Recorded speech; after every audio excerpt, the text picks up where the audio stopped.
So the 340 is in the car. It's a manual transmission, 4-speed, 1973 Roadrunner.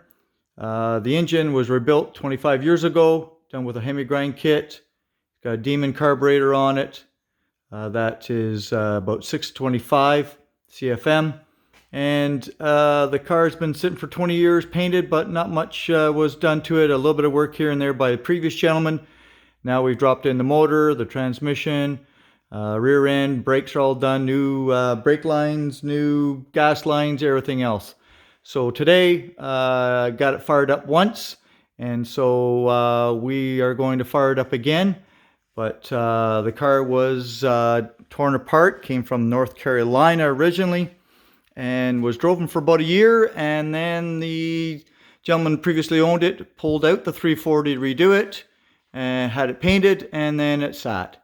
His buddy bought the car and started to proceed to work on it, and family things have happened, and so he sold it to me, and so I'm putting the whole thing back together again. So 340 out of a 73, all redone. Like I said, 25 years ago, probably doesn't even got, just broken in, and that is it.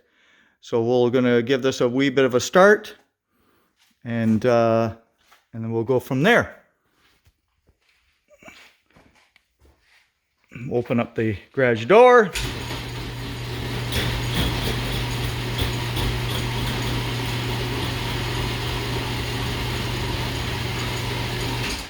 And let's see how she behaves.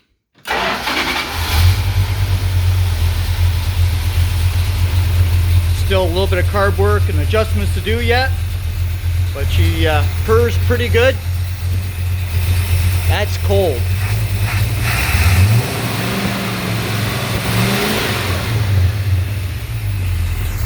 Quite happy on the way it's behaving.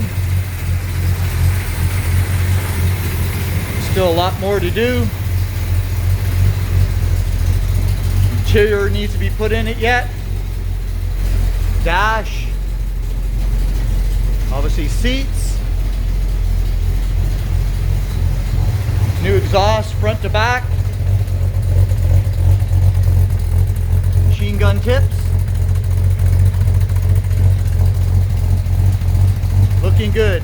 Finally progress.